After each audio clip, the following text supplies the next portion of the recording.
Good morning. Today is Saturday, and next 2 days you are going to be at home looking after your family. But on Monday again to start the work, the grind starts again. And the professionals normally tell you keep home life, family life, and work life separate. Keep them in watertight compartments. Is that desirable? I am usually against all these set rules and principles. They sap human energy, they create tensions, they reduce your productivity. The pundits, the experts usually, are always coming up with solutions that do not pertain to the reality. I would never say keep your home and work different. I would always say integrate them. The balance in life, both home and work, has to be maintained. And that cannot be maintained by keeping them separate. As a matter of fact, if you keep your homework, home life, family life, which is an essential part of your entity, and you work for that, separate from your work life, it would create your stress level at a much higher scale. Normally, all the pundits, all the productivity experts, and your bosses would tell you, and you would tell your subordinates, when in work, do not think of home. They always say when you reach home, don't think of work, and when you work, don't think of home. Nothing can be more stupid than that. As a matter of life, they should be integrated. Long back, we used to say that life is like 7 balls. You keep them up in the air, one after the other. And suppose you are at home and one of the balls is your work and you are not bothered about maintaining it in the loop, your work would suffer. Now, the objection usually given by the promoters of the traditional theory is that you are at work, you receive a call from your wife or your son or your daughter, and it may be quite meaningless, so you should not attend to it. As a matter of fact, you should attend to it. You do not attend to it and you will keep on thinking there might have been an emergency. There might have been a serious issue. There might have been something which needed your personal immediate attention and intervention. Maybe your wife just needs a shoulder to weep on. Maybe your son or your daughter have something to confide in you to let the steam out. And by listening to them for a couple of minutes would not create such a problem. And you don't do it. Your son, daughter, or wife would think that you are not careful about them, that you don't bother what's happening to them. Creates a sense of division, a sense of separation, a sense of deprivement. And you would keep on thinking. As a matter of fact, your productivity would suffer. You see, when you are working, your cognitive process is different. When you are dealing with a family, your cognitive process is different. Difference are changing your attention from one to the other. There's a transmission time. I call it cognitive process. Cognitive role transmission is the proper word. Now CRT, cognitive role transmission, is the time taken for changing your brain waves from the work to the family, from the work to the play, and vice versa. Now, the moment you attend to that process, that transmission time is reduced. Otherwise, the transmission continues to linger on and on and on, and the time increases. This transmission time, this role transmission, basically changing the brain waves from one process to another process. The quicker it is, the less stress there would be. And this thought of mine has been confirmed by the recent research. The research was conducted on 600 employees, and it was found that those workers, those executives who immediately attended to their family needs while being at work were more productive, had less peptic ulcers, and less stress level. So why should you not do that? Now, how to do that is something different, because again, you have to maintain a certain level. You cannot allow, you cannot permit, and no boss would permit, that you be disturbed every half an hour. So how to do it, how to set the parameters, how to set the dividing line is different. But one thing is sure. If you keep your work life and your home life in watertight compartments, you are calling for stress, high blood pressure, heart failure, and even possibly, in most extreme cases, brain hemorrhage. Apart from these physiological and psychological issues, there is another issue, and that's the human relations. Family life and work life both are organic wholes. And your job is to ensure that these two organics merge together. They do not remain separate entities. I have seen people take work home without in any way impinging on their family life. and the same people, myself included, used to bring our family life to the work. My work table always had my wife's picture and my son's picture, and they could call me anytime I'm there. Even in the most important meetings, when I was there, I would attend to them.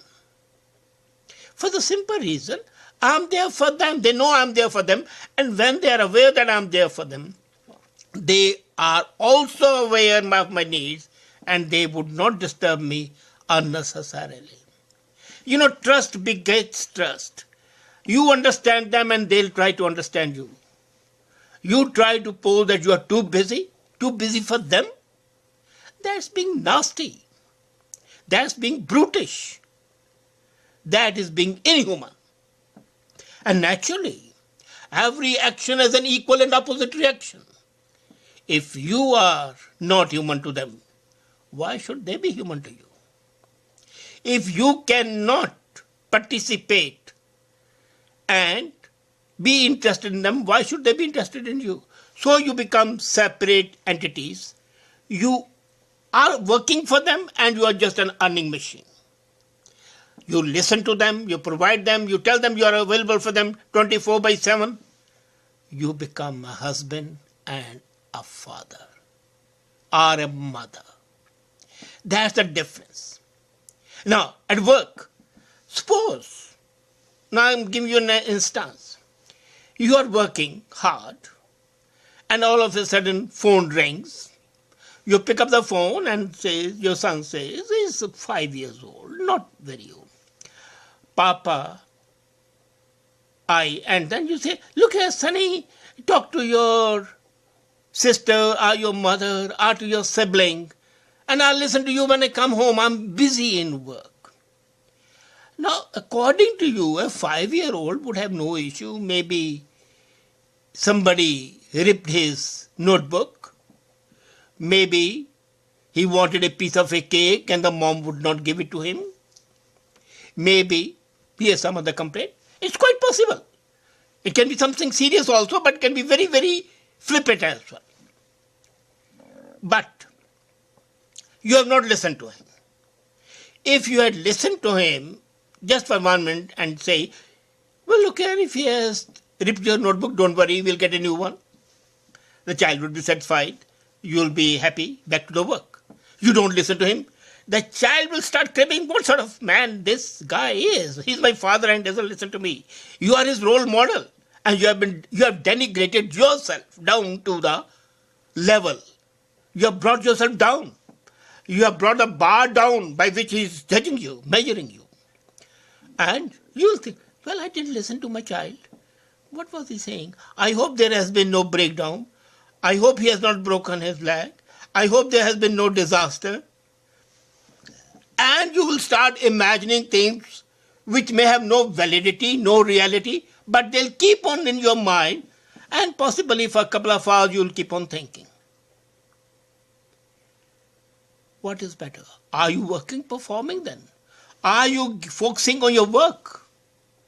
The cognitive role transmission process has taken over, and now there is a confusion, there is a muddle. Your cognitive process cannot concentrate on work because it's being constantly pulled, consciously as well as unconsciously, towards the phone call, the cause thereof, the results thereof, the likely repercussions. And if you listen to him a couple of minutes, the process would have reverted back to cognitive process, and you would have saved time, saved stress, and also build a human relation with your child. Now still you think they should be kept separate? I know it's a very difficult process. Normally when I give my lecture, long term, this is a 15 minutes comment, there are 8 processes involved in how to keep them together without impinging either on your family life or your work. That parameter you have to set, you have to decide. I'm talking about the need. There is an urgent need to bid goodbye to the old established claims of keeping home and family life on one side and the work on the other. And as Kipling used to say, east is east and west is west, and never the twain shall meet. But the twain did meet, and today we have globalization. Similarly, in personal life and work life, the work and home, the family and the mistress work, they have to meet for a more comprehensive, fruitful, and happy life. You don't do it, you are happy, you are center of unhappiness. Even if you are happy apparently, you become an island unto yourself. And remember, friends, no man is an island unto himself. And when I say man, I include women. So I'm not blamed of being a sexist. So, today, when you go home or when you go to the office, think of your office as an extension of your home.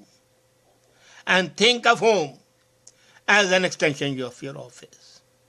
Let this watertight compartmentalization, this segmentation be a thing of past. Until and unless you are able to remove the boundaries.